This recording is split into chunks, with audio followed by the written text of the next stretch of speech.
The Thames, Britain's busiest river. Right up. It's working harder for us now than ever before. That's it. Well, These days, we expect whatever we want, whenever we want it. when do you stop? We don't. 24 hours a day. Zone 19, all okay, out. So as we sleep, the river grafts through the night to ensure our 24/7 demands are being met. Put 1,000 revs on, Kev. Now I'll be uncovering the secrets of the Thames after dark, Is that water coming up too far? discovering jobs that have to be done between dusk and dawn. Go nice and slow. He's done 12 to your 4. Slacking. Knock them back in. Keep the track together, safe. Lovely job. All gone. Jobs that are more extreme I'm not afraid, no longer. and more dangerous. I'm going to have to step back. I'm going to be walloped by a ton of fish if I don't. And I'll uncover the nocturnal secrets of this great river. Look at this. Wow. Scary old river, isn't it? Oh, it is. She looks nice, doesn't she? But don't ever trust her. Welcome to the river that never sleeps.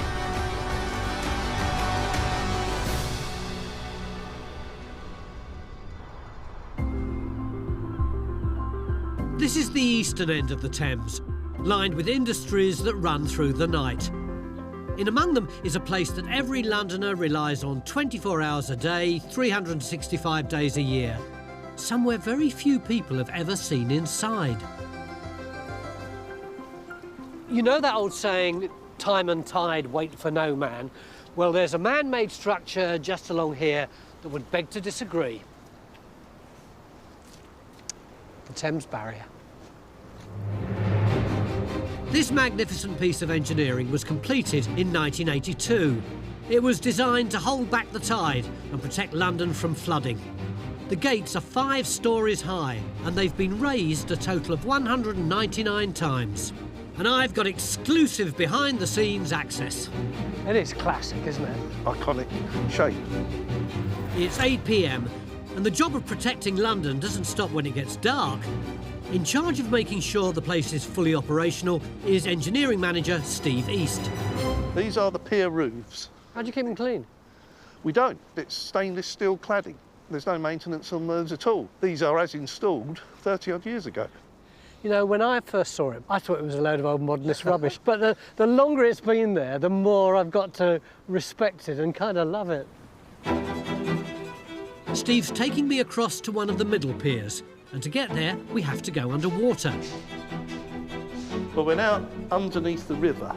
So if a ship goes through one of our navigable spans, we'll hear the propellers above our head. And as you can see, the services go right across the barrier from the power systems to the water supply. The gates are rotated into place using massive hydraulic rams. This is the upper cylinder that moves the A-frame, which is connected to the gate arm, which brings the gate up into position. So what kind of pressure is that operating at? Around 2,200 psi. Car tyres are probably around 30 to 35 psi, so you can imagine 2,200. That's a lot of pressure. This is an incredible feat, both of engineering and design. The gates weigh 3,200 tonnes each. And you're the bloke who decides when the barrier should go up and when it should go back down again? Well, I'm one of the 3 duty controllers who makes that decision. Yeah. Once that decision is made to close, though, we have to react to what the river actually does. The tide behaves how it wants to, and sometimes it may come in quicker than we're expecting. So we might forecast that we've got an hour and a half to close the barrier, but in reality, we might have less time than that. So therefore, we go from a plan A, and personally, I've had a plan B, and on one occasion, I had a plan C. Do you ever get nervous about the fact that you've got such a lot of responsibility here? We protect 1.25 million people, over £300 billion of infrastructure in our capital city, so we've got to get it right. Steve's so cool about it. If it was me, I think I'd want to hide in the corner with my hands over my eyes. And what does that decision depend on? Oh, that depends on quite a lot of data and information and our expert forecasters up in our control room. It's the in-depth knowledge and experience of the forecasters that stands between London and disaster. So we get information from the Met Office and we'll look at that in combination with surface pressure charts, and if they're all going through the roof, we know we've got a big surge coming. So it's a 24-hour-a-day job with 5 forecasters taking their turn on the night shift. Tonight it's Alan Atkin Park. So we're looking out for tidal surges which could combine with a higher tide that could potentially therefore flood parts of central London. We've got a tide gauge network on the east coast of the UK that starts in Wick in northern Scotland and comes all the way down the east coast, ending up at Sheerness and Southend and the Thames Estuary. Wow, I wouldn't have realised that you were looking at Wick in Scotland to find out how the surge is going to operate up the Thames. Yeah, because that's where the tide begins. They always start in Wick in Scotland and then they come down the east coast and 17 or 18 hours later that then reaches the Thames Estuary. If we're seeing tides higher than what they should be, then that's when alarm bell starts ringing and I'll be having phone calls with the duty controller and potentially calling the team out to shut the barrier. You love your job, don't you? I do. Every day is different. I've been based here for 12 years. New Year's Eve, I get the best seat in the house for fireworks. You get to see all the river life, the cruise ships, the tugs, the working river. There's a lot of life that goes on at night that you just don't get to know about. Sure. I think it's really reassuring to know that while we're all asleep, Alan's up here checking out the weather in Scotland and all the way down the east coast to make sure that the millions of people who live in London don't get very wet indeed, and that he and his colleagues are doing that night after night, 365 nights a year.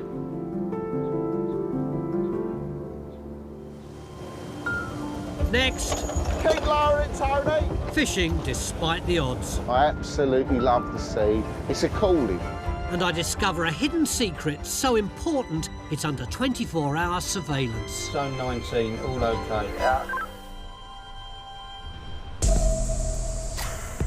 I'm at the eastern end of the Thames, discovering what it's like to work here after dark. I've come to the north shore of the estuary. It's 7 p.m. and tonight I'm on Canvey Island in Essex. Now, I've known Canvey Island for more than 50 years. When I was a teenager, my mate's mum had a chalet here by the sea, but I never knew this place existed. It's one of the great secrets of the River Thames.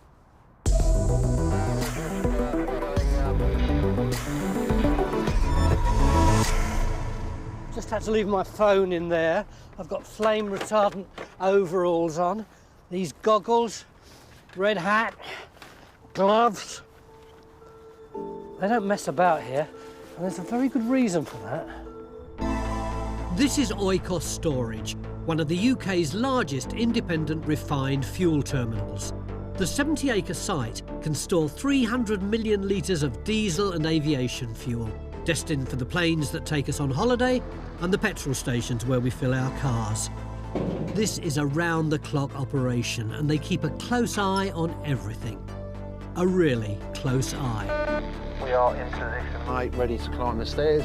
Yeah, okay. Cheers, ready to go. I'm with Jim Chury. His night shift runs from 6 p.m. to 6 a.m, making sure the fuel is ready to flow whenever it's needed. Whoa! When most of us are settling down in front of the telly, he's getting up on top of these tanks. We like to keep 3 points of contact, Yeah. which are your 2 feet and your hand out. All right. And that means I have to go with him. You know, I was fine coming up the steps. So here, you feel as though flying off into the estuary. We're up here to check the amount of fuel below us, and those fumes. Cool. Smell of nostalgia. I am not afraid, no longer. Right, this is called a dip tape. You want to hold that? Yep. So if you can slowly unravel that for me. Yeah. Customer orders arrive on a 24-hour basis, so constant checks are needed day and night. Oh, God, if I dropped that, that would have been embarrassing, wouldn't it? Feel it hit the Oh, bottom? I can feel it hit the That's bottom. it. Yeah, Don't yeah, go yeah, no yeah. further than that. And start winding it up. Okay. Keep going a little bit more. Here we are. and we can take our reading off the tape there. Yeah. We will record this, Yeah. and then that will be processed by our stocks department. It's basically so no one's nicked any petrol, isn't it? Exactly, that's right. Dip done. Dip done. Let's get down again. If anything stopped the fuel flowing here, we'd feel the effect right across the country. Did all three move? Yes, mate, all three are moved yet. Security is state of the art, but you can't beat good old boots on the ground. I'm joining Dean Bennett on patrol. Like you see, you've got the fence line with the razor wire. It's all set in concrete at the bottom. Yeah. And then also we've got these infrared intruder beams on site. Who are you trying to keep out? Anyone who might want to get in sight, cause a bit of damage. Terrorists? Yeah, there is a strong threat of terrorism. Dean's reassuringly calm given the potential threat to the fuel here. How many times do you patrol around here? Constantly throughout the night, we secure this site 24/7, 365. So we've got someone in our security hut that keeps an eye on the cameras. So if one of these beams gets broken, the cameras will move into that position, and then that will alert us if we haven't already seen them. So if I got in there... If you got in there, there's about 3 cameras in this position that would zoom in on you. Here I am. Hey, hey, hey, I'm coming in, I'm coming in. And now the camera's on you. Oh, it is on me, isn't it? I can see it, yeah. And that one over there is on you as well. Zone 19, all okay, out. So what's the appeal of working through the night? My previous job, I was a lorry driver. I was away from my baby that I just had, and I wanted to spend some time as the baby grew up. So a friend of mine said, would you like to come and work in security for me over here? And I've been here ever since. So you actually have had the full satisfaction of seeing your kid grow? Yeah, having a decent time set pattern of knowing what you're doing really helped out. 1027's opening now. Despite the hour, tankers are arriving to fill up. It's 1:45, is it like this every night? Yep, we're 24/7 hours, so they come in all through the night. Tony Garland is overseeing deliveries tonight. The tanker is from a fleet that restocks garages. This particular tank has got 6 compartments, and they hold about 7,200 litres in each compartment. I'd always assumed that a lorry like that was just one great big shell ready to be filled up. Yeah, no, they can load different products. So it gives them an option of delivering different products to different garages. So does all the fuel go out by tanker?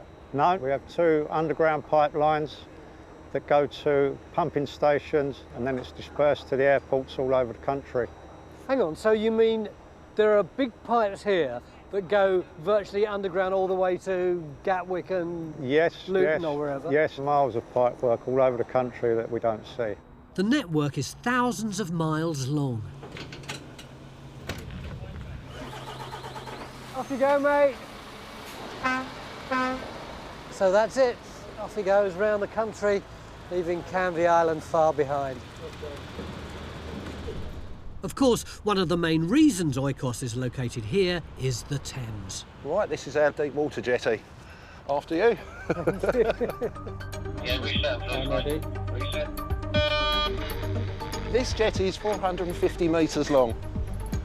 We can get ships up to 300 metres here. It's very important we carry out these safety checks down here. Here we are at the top of the jetty head. This is one of our safety showers. If anyone unfortunately does get doused in fuel down here, we have a means of washing them down. Right, so I'd like you to pull that handle there for me. Mind you don't get wet. Yeah. Hey! Well, it's very efficient, isn't it? Yes, that will clean you off, Tony. That's now sent a message back to the control room as well, alerting them that the safety shower has been activated. That's it. That's it. Thank you very much, Pat. There we go. See, I'd have been yanking it down. I'd have been under there for about 3 minutes. You have to push it up. It would have been like Psycho with me under there, mate.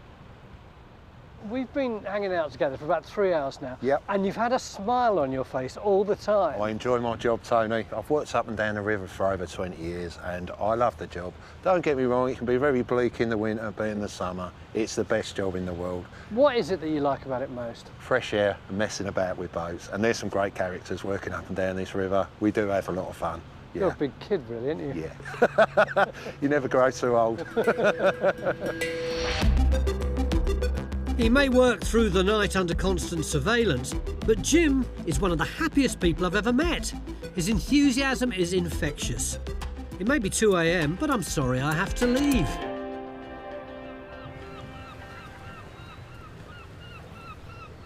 When I started looking into the Thames at night, I thought night shifts would be full of people yawning and longing for bed. The dark brings a sense of togetherness, a clarity of purpose, even a hint of adventure on my next night. We all know fishermen have it tough, but for some fish you have to go out at night.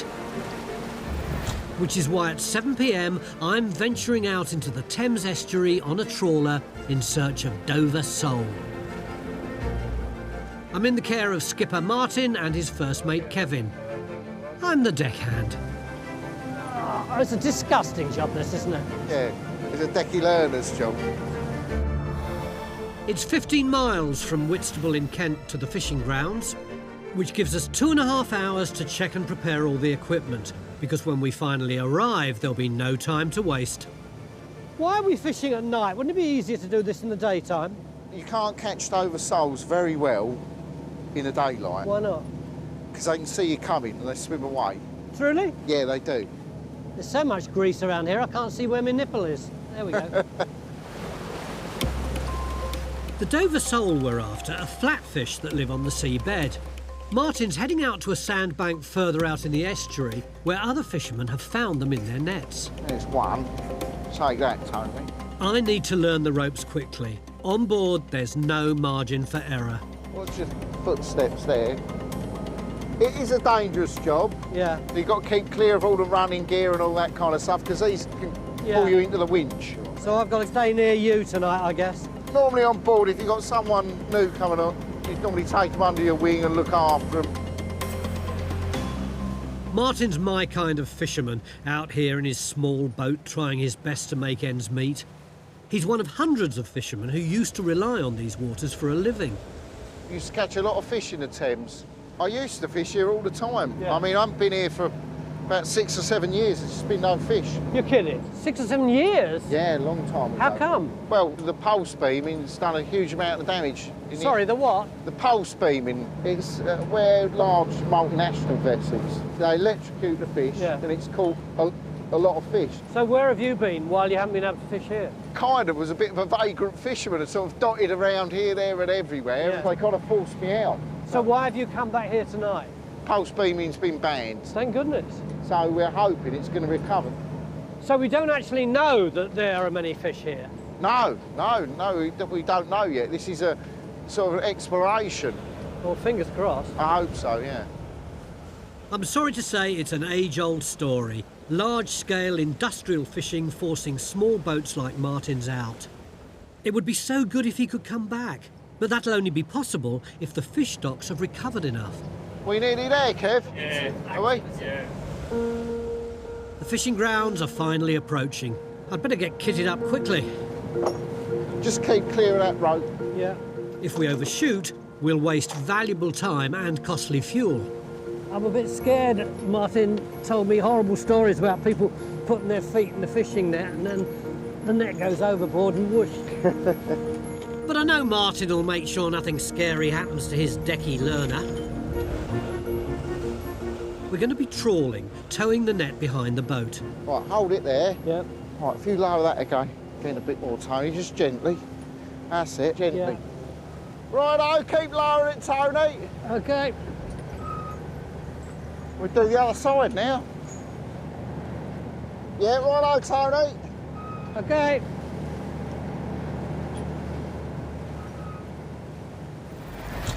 It's only 11 o'clock. We seem to be doing pretty well. Fuck's sake. Are we all right?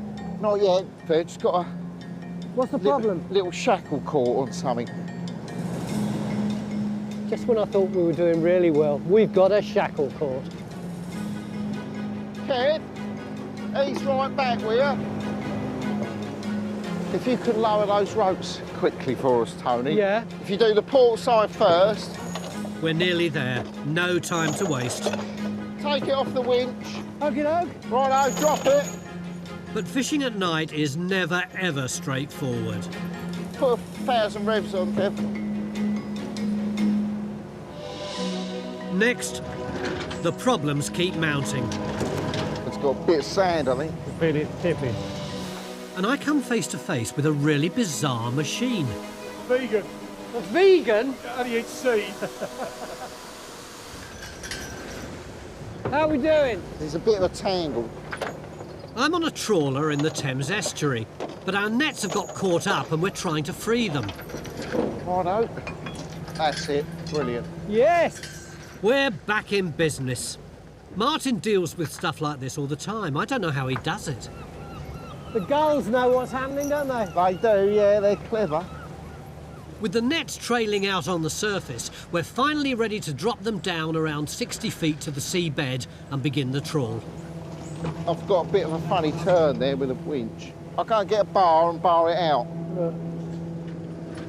I love this world of rusty old winches and metal bars and guys running backwards and forwards. Brilliant. As midnight approaches, Martin slows the boat to a crawl. He'll let the net skim the seabed for the next 90 minutes.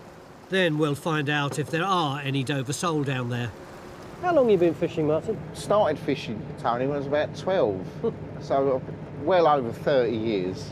I think the fishing industry has had some real hard times. Large companies have overfished and the kind of chocolate box small inshore fisherman has been pushed out. Why do you still do it? I love the sea. I absolutely love the sea. It's the feeling of freedom. It's a calling, really. It is a calling. I boarded our Sarah Jane at 7. It's now 1:20 in the morning, and we're finally going to discover if Martin can return to the estuary. Heaving up now, Tony. Coming up. That does not sound good. That side's up, isn't it? It's really tippy. The boat's lurching on its starboard side. This side's got a bit of sand, I think. The net has scooped up too much sand. Weighed down, it makes it much trickier to bring to the surface. Are you worried about the fact that there's a load of sand inside the net at the moment? Well, yeah. Of course, I mean, we won't have a pay if we've just got a load of sand. So, yeah, I'm quite concerned about it. I'm going to put a few more revs on now, trying to wash the sand out. Have a look. These days, we like to know where our food comes from. If you ask me, Martin's really got something to be proud of. If you're in a restaurant next to the harbour, you want to know that it was someone like you who fished it out, not some huge company. That's exactly what the British public want. Yeah. They want people like us catching their fish sustainably, small scale. You ought to step in and say, I fished that, look at my hands. Exactly. It's now 7 hours since we left port, and there's a lot riding on the contents of this catch. I'm going to have to step back. I'm going to be walloped by a ton of fish if I don't.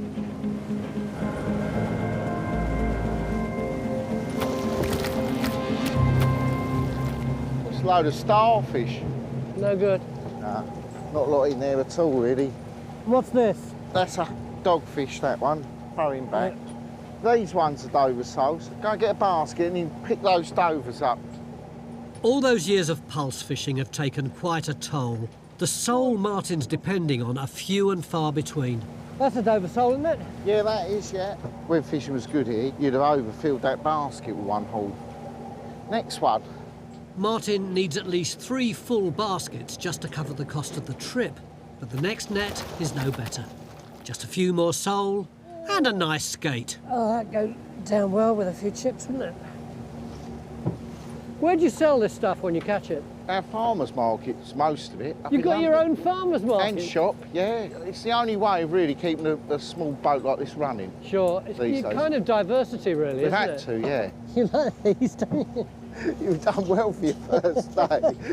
I suppose you're used to digging. Yeah, but the things I usually dig out are worth a bit more money than you. Aren't wiggly and taste of salt. Just look at Martin, he couldn't be trying harder. But are the Dover sole returning to the estuary? I think it's a sign there's a few fish. Well, if we'd come 3 or 4 years ago, we'd have literally had a handful of fish, like 5 or 6. So there's a glimmer of hope that things will recover in time. Well, thanks for tonight. You looked after me like a champion, I must say. Pleasure to have you on board. Tonight wasn't just work for Martin.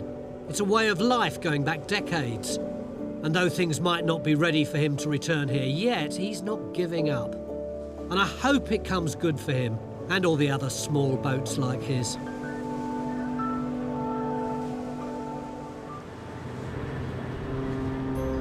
As I move up the Thames, it's packed with industry. Big factories and multinational companies line its banks. It's a global player. But I'm glad to say there are smaller, family-run businesses making a living here too. Go on, pull it. Yeah. Yes. I've come to Tilbury near the Dartford crossing. It's 8 p.m. and I'm joining Nick and his crew. Mate Taryn, apprentice Sam and mate Harry. Careful with this one, it's quite heavy. The tide dictates their sailing times, but Nick's boat can work on lower tides than most, which means tonight they can carry on even though the tide's almost out. See, the problem is the tide's low and the boat's down here and the quay's up there. So I really hate doing this. Am I nearly there? Oh, yes! Careful, there's my sandwiches in there. How long have you been doing this? 2.5 years. Something I enjoy doing, getting paid to do it, and I work with some good people, so. He said he works with some good people. He wants the weekend off, that's what that's all about. Their cargo is rapeseed. Good. Right up. It gets turned into what we know as vegetable oil at a factory upriver.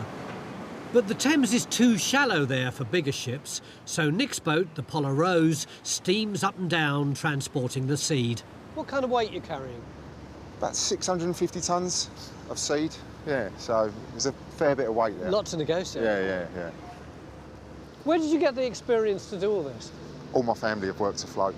Worked with my granddad and my father as a kid and left school, apprenticed. Always for the same company? Yeah, it used to be Everard years ago, and that's where my father was in the sort of management side of the business. He did the management buyout, and it was just the 3 of us. There's 10 of us now. And are you the gaffer? Well, go on, there you are. We're all a team. Yeah, we're all a good team, yeah. I used to do deliveries to Everard's when I was a teenager. It was one of my first jobs. Tango, you guys in? Righto. It's just over an hour upriver under the Queen Elizabeth Bridge to the vegetable oil mill at Erith on the outskirts of London. We're just entering base turn to tidal. Nick may be skipper, but I like the way he lets mate Taryn take responsibility for steering the boat.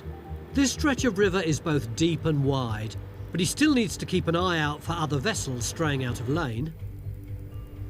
This is the hub of the ship, isn't it? Yeah, this is where we all sort of meet, so you're not on your own and all the gossip and... It is like a little family in here, isn't it? It is, yeah. You have your skipper, your mate. We've all got our roles to play, but it is like a family. And what are you? I'm the apprentice. You have a 5-year apprenticeship, and they're supporting you all the way, helping you get your qualifications you need. We're here.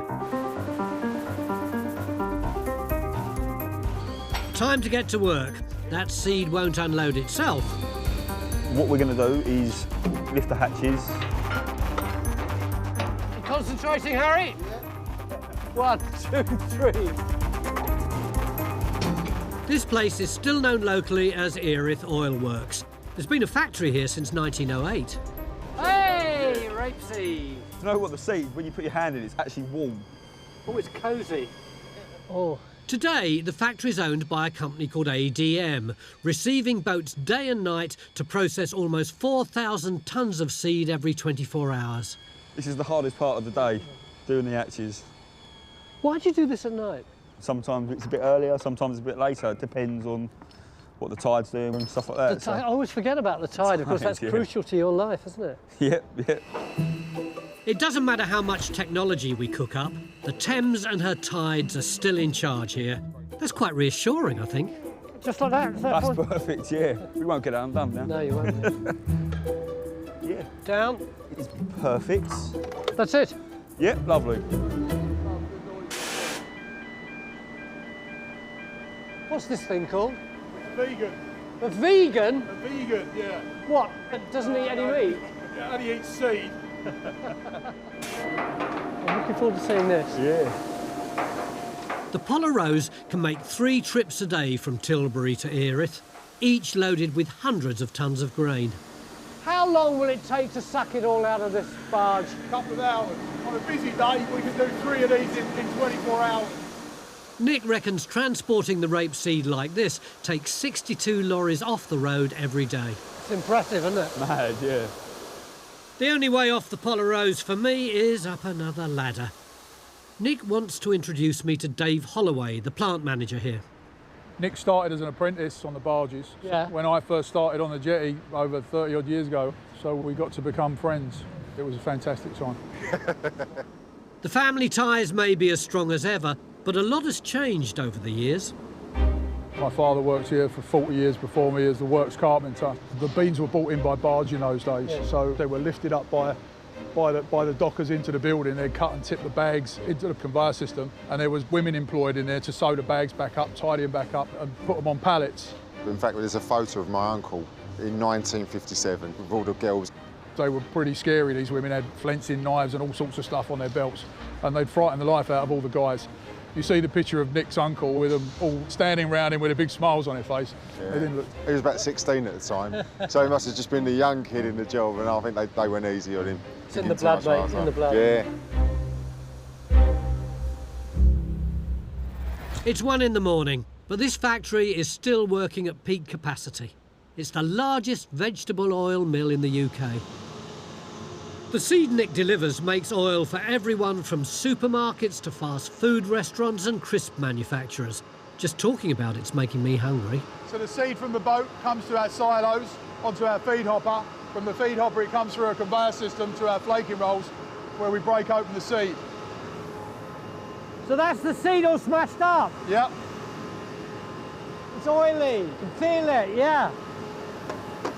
So these are our screw presses, where we squeeze the oil out. Oh, the oil. Yep. How much of each little rapeseed is actually oil? About 45%. So that means half of what was on the Polar Rose was vegetable oil. Finally, the oil's refined to remove colour and taste so it can be used for cooking. How much of Britain's rapeseed oil do you reckon is processed here? I reckon about 60% is done here and has been probably for the last 100 odd years. And it's now 3:30 in the morning. When do you stop? We don't. 24 hours a day. Dave reckons they produce about 6 litres of oil for every person in the UK. So chances are we've all eaten food cooked in Nick and Dave's oil. So we're at the end of the line now. The oil comes down this red pipe. That's right, isn't it, Tim? That's correct, Tony, yes. It comes down here. We're going to connect up onto the ship, and then we're ready to start pumping the finished product onto the ship. First, we'll throw the line across to the boat. How's your pitching arm? Hi, guys. You know you'll be diving in a moment. Hey, that's a good hook. Great stuff. Oh, at least I got it onto the ship. Now around here, we're going to get the marine arm, which is a balanced load arm. This is this great big blue thing. This is this here, yes. We'll give it a little tug. Whoa, yeah, it's coming out. Yeah. There she goes. Hey. That's it. Gently does it. Just lean on it a bit to slow it down. I can't slow it down. Whoa, blimey. I'll be going up in the air. Whoa. I thought I was lost. It's still going. That's great, the guys have got that now. The small ship that carries the processed order onto the bottling plant is owned by Nick too. It's called the Pergo. The Pergo will come backwards and forwards typically 3 times a week, taking the refined oil to Purfleet, our sister plant. They blend it there and send it out from there to specialist customers. I never knew until tonight that rapeseed oil was made on the banks of the Thames. I thought it came from the other side of the world somewhere, but from now on, whenever I open a cookbook and I see the words rapeseed oil, I'll remember this place and the extraordinarily tight communities of great people who work here. Next, keeping the paper rolling through the night thanks to the ultimate deterrent. Does he eat the pigeons? I've saved this visit to Tilbury Docks for last, and there's a reason for that. It's 8 p.m, and I'm undertaking a personal pilgrimage of sorts. See that main gate there? My grandfather, Horace Edward Parrott, he used to work in there in the 1960s, and I'm heading off in exactly that direction to have a look at one of the most unique and fascinating parts of the whole operation, what I'd never even heard of before I arrived here, the paper hub. Hey up, how you doing? Every week, ships stacked with paper arrive here from all over the world. These rolls may all look the same, but the paper inside is for everything from the morning papers to cups for our coffee, food packaging and online deliveries. We'd be lost without it. The hub plays such an important part in our lives. They don't have just one berth at Tilbury, they have two. They built 26 berths in 2005. It was the world's first automated paper distribution centre. Now you can get virtually any paper product you like any time of night, but keeping it all going is very hard work. The vast labyrinth handles 1 million tonnes of paper every year. Each night, as the orders come and go, these dedicated people are hard at work keeping the paper rolling. My first job is to join John, resizing rolls so they fit seamlessly into customers' machines. There you go, sir. All right. Right, I've measured out the amount that they want. Right, so all that's got to come off. Yeah. Yeah. And I'll get my stripper. Yeah. And we'll strip off the paper. Break it up and then push it across, like that. Oh, Hold it there with this. That's a really old-fashioned way. Yeah. And then pull it off. And then we'll put that one over there. Now, how do I cut it? I've got it in. Oh dear, it's the wrong way around. Oh, sorry. Get in there, yeah. Now lift it up till it cracks. Oh, yeah. There you go. Oh, it's you satisfying. hold it there and then push it across. Oh, oh, I like this job. Isn't it? Oh, it's like taking old wallpaper off. Oh, I just love that noise. There's only so many layers you can take off at one time. Blimey, this is going to take us about It's an going to hour take and a while. 3/4, isn't it? Oh, that's, oh. I'll try and keep it flat. Oh, it's going uphill a bit, isn't it? Yeah. Oh, it's gone even further now.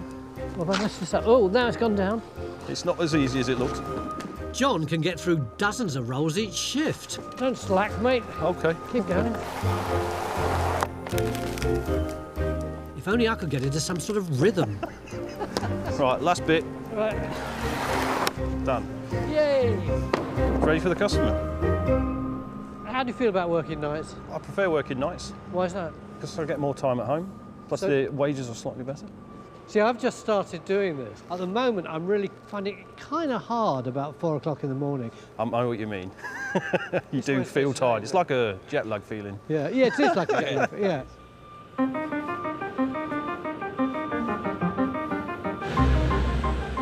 Many of these rolls will be used for food packaging, so hygiene has to be tip-top. My next job is taking over from Chaz, who's keeping this place spotless. There you go. Look, a hare and a tortoise. It's best to keep it in tortoise because it's the safer speed. There you go. Come across and go back on yourself. Am I going to make it? Keep going, mate. Are you sure? You're Looks like I'm fine. gonna whack it. I don't want to topple one of those, some weigh up to 7 tonnes. Oh, there's one here, isn't there? Did it come up? That's brilliant. Hey, the mark's gone, but Chaz is in a constant battle with dirt. Hey! Go nice and slow. Take it slow. How often do you do this? Every day. Every day? With new marks appearing around the clock, this needs doing day and night. How long have you been doing it? I've been working here 15 years, so... Are your family from around here? Yes, they're all local, Thurrock. My father worked at another port in West Thurrock. He used to work late, earlys and nights. It's in the blood, isn't it? Yeah. Night owls. We're a nocturnal family, yeah. It fits in with my wife's job as well. Does she work here? No, she works at another place that deals with shipping. So we've got quite a reliance on the Thames. Everyone around here have jobs that in some way or other are associated with the Thames, don't they? Yeah. And it's the river that keeps this place topped up with those massive rolls. 26 berth is state-of-the-art, meaning it has 24 hours fully automated operation where robots stack the rolls for optimum efficiency and then retrieve them to fulfil orders. They can move 1,400 rolls a night. This is a spectacular place, isn't it? It's brilliant, I love it. It's called the High Bay. Just because it's very tall. Very high, yeah. It's 30 metres high. Yeah. We have capability to store 29,000 reels. 29,000? 29,000. Wow. I'm glad to say there's still at least one human involved, engineer Craig. His shift starts at 8 every evening. This reel is what the crane is fixed to. I'm joining a routine inspection at 2 a.m. Hang on, let's have a look at this one. Yep. This is where it's two sections joined together. We just need to make sure that it hasn't gone along the top. What, it hasn't sort of split? Yeah, it hasn't split or anything, because that could cause a major problem with the crane going up and down. So that's what we're concerned about. It's nice and smooth, so there's no problems. The retrieval crane runs up and down 24 hours a day, 364 days a year. And if there's a problem, everything will stop. You've got drivers that are waiting for the load to be released. You've got cranes that won't move. There needs to be somebody here that can rectify the problem, whether it's just a case of the software hitting the button, starting the crane, or getting underneath and finding out what's going on. Outside the world of the robots, two of the sharpest-eyed employees have arrived for work. Harris Hawks, with their handlers David and James. That's a lovely bird. What's this one called? This one's Buzz. Oh, wow, there he goes. Isn't that fantastic? Buildings like this are a magnet for birds, particularly feral pigeons. So is the hawk here to chase the pigeons away? Exactly that, yeah. So that's amazing. Does he eat the pigeons?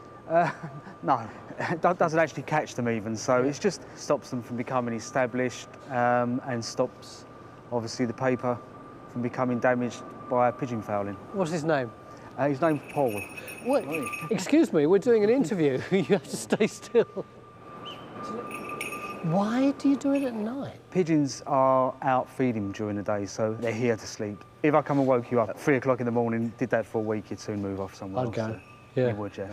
But it is odd, isn't it, that you've got this highly mechanised 21st century building here, and yet Paul is like something out of Tudor times. Yeah, but it works.